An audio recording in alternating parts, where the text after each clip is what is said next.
Hello and welcome. This is Alchemist X. I finally made it to making this video. I'd been wanting to do it pretty much before Firefly came out, actually, but it took me a while. So this footage here is when I was pulling for her. This was, of course, the day that she came out.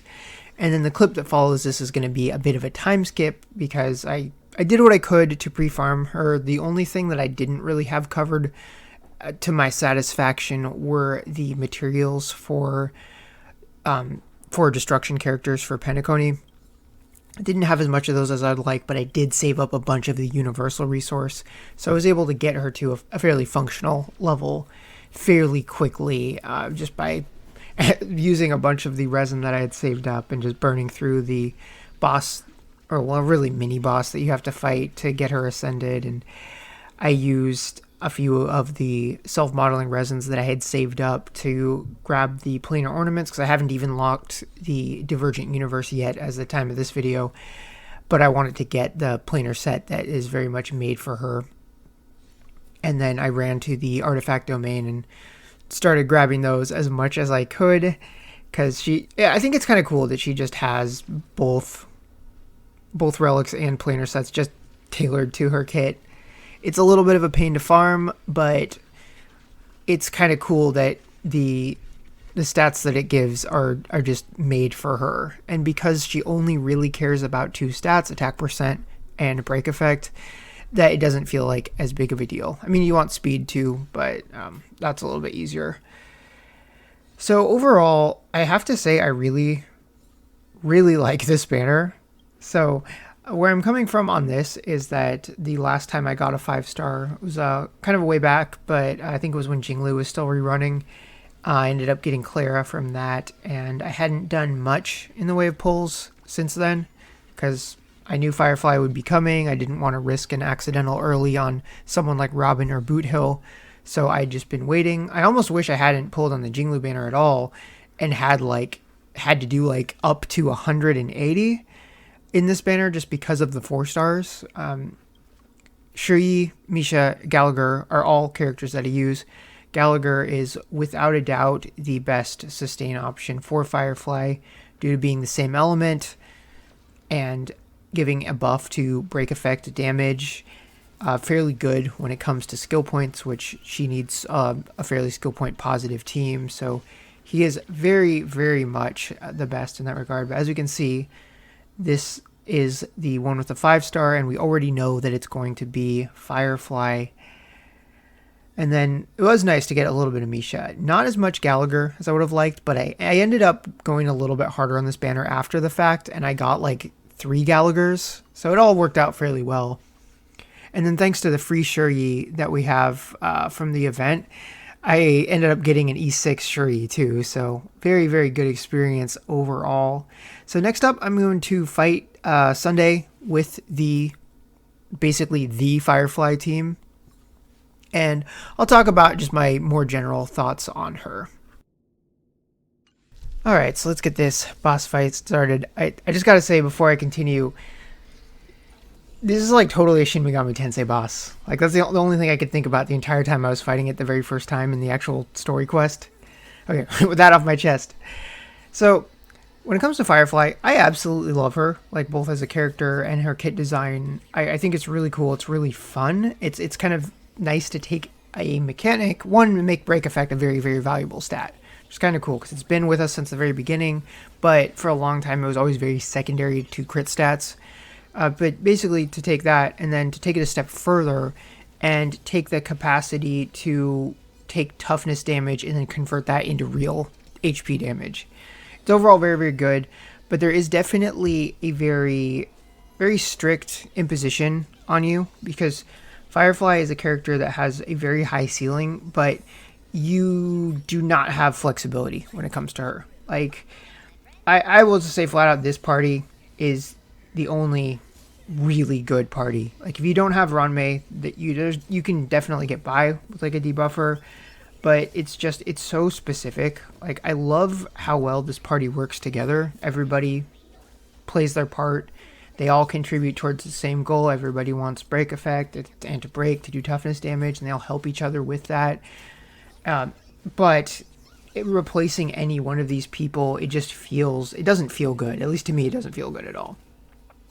Luckily, like, of the 3 people you need with Firefly, like, one of them is 100% free. The other one's 4-star. It's easy to get, who's been available in selectors in the past. My very first Gallagher I got via selector, just because I didn't want to pull too much on the first banner he showed up in. And so my options were limited there, but I got one there, and then he showed up on this banner, so now I have cons for him. But then the real problem here is Ranmei. You know, if you've been playing the game for a really long time, you probably have her, just because when 1.6 hit, everybody was just screaming from the rooftops that she's, you know, a super busted support character. I still think that hasn't changed, that she's the best support character in the game, or at least the most universal. You could make the argument that in an like IPC follow-up team, Robin is better support. And then, you know, if you're using Imbiber Lune, then Sparkle is the best support for him. But I think the best team for Imbiber Lune also wants Ranmei. So she's just so universal. Like, nobody really can say no to doing more toughness damage and then just flat damage percent.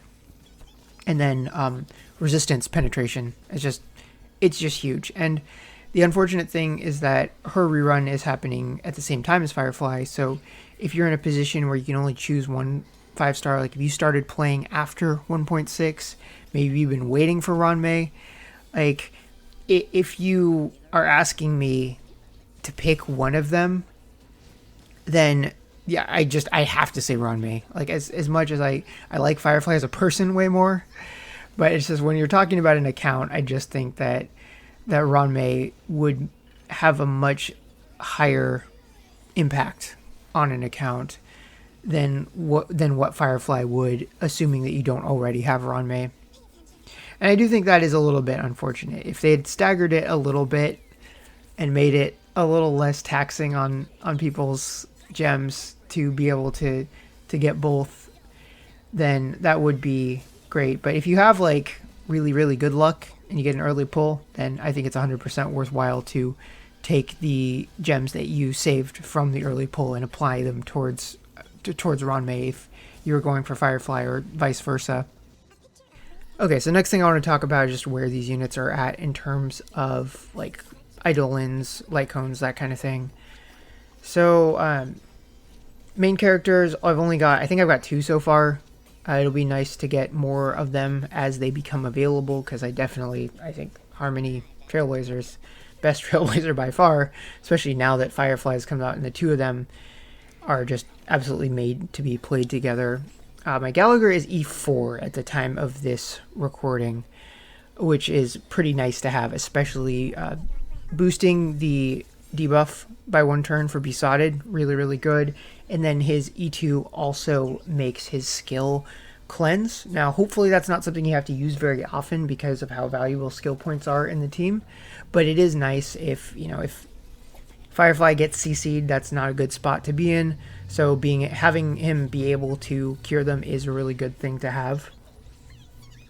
And then Ranmei is definitely 0, but she does have her signature light cone. That wasn't something I planned for. It was something that just happened, just because in 1.6 I was trying to get one of the 4-star light cones, ended up getting hers. I actually ended up getting Blades too, thus invalidating the need for the cone I was chasing for in the first place. So that is something to keep in mind. You'll see that sometimes after using Ranmei's ultimate, I'll get a skill point back, and that is a function of that light cone. So when it comes to how the skill management is done in this battle, that is something to keep in mind. It's not a make or break thing. Like, Ranmei without her signature is still an amazing character, and if you have to manage your skill points a somewhat different way, Branya's signature cone that you can just buy from the shop is also a good option for her. So I wouldn't stress about that too much. And then finally, Firefly herself, I just have the Moles Welcome You. It's at super in position 5, but it's just, an ancient 4-star light cone. It gives attack up.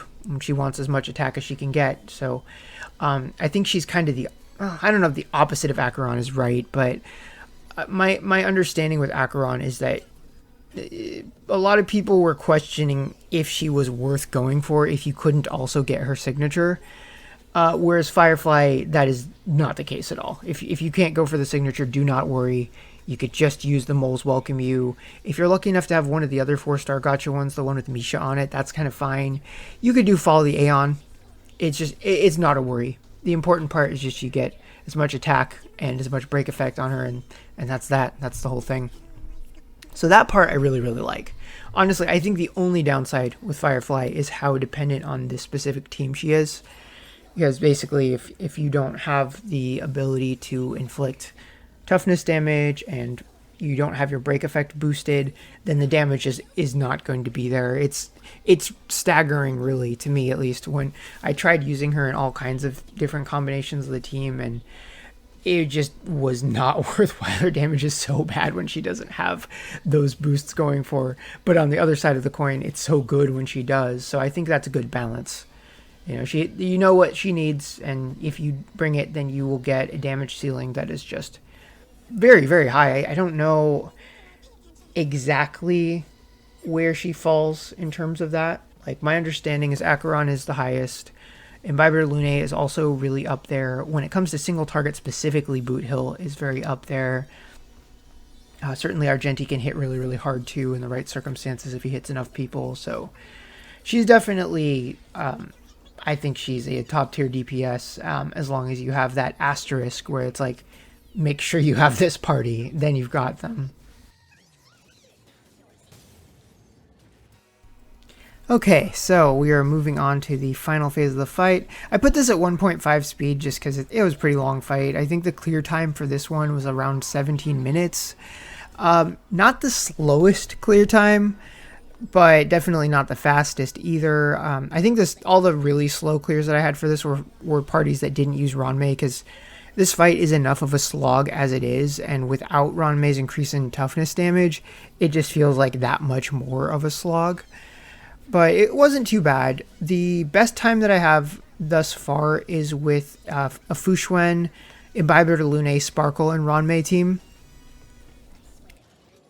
My favorite way to clear it is just with IPC follow-up, though, because even though it was like maybe a minute and a half slower in time, it's nice because the damage is a lot more split up among Dr. Ratio and Topaz, that if like something inopportune happens, like if somebody gets CC'd, which doesn't happen often because Aventurine's Effector is boosting, but like you don't feel like you're missing out as much, or if like he puts up his shield right before you're about to do a Imbiber Lune, fulgurant leap while Ranmei's ultimate is active, that does not feel good, because you're never doing like huge giant nukes. It's just little chunks of damage that happen constantly, kind of like a machine gun. It was nice, and then like it was only a minute and a half slower, but like no one was ever in any danger in any possible way with the Aventurine as a sustain. So that was definitely my favorite way to clear it, but I liked trying it with different options just to see how it worked. But the next thing I want to talk about was just looking forward, because we know that we've got in this patch Jade, who looks like she's going to be a good addition to IPC follow-up, maybe tailored more towards pure fiction, or just attacking groups in general, which is a weakness that the current IPC follow-up definitely has.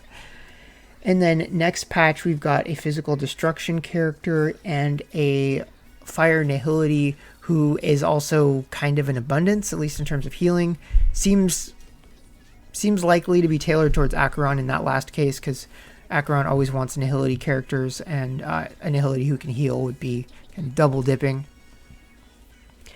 As far as my interest goes in the upcoming characters, it's pretty much non-existent. I was waiting for Firefly, and then I pretty much burned out all the gems that I had, even some of the gems that I was saving for this particular circumstance. So I'm probably just gonna skip for the next patch and a half. I'm curious to see what the next drip marketing is going to be. There's one character in particular that will probably be the next character that I'm certain I'm going to get, especially if they end up going down the path that I hope that they're going to, which is something that is kind of hinted at in the story.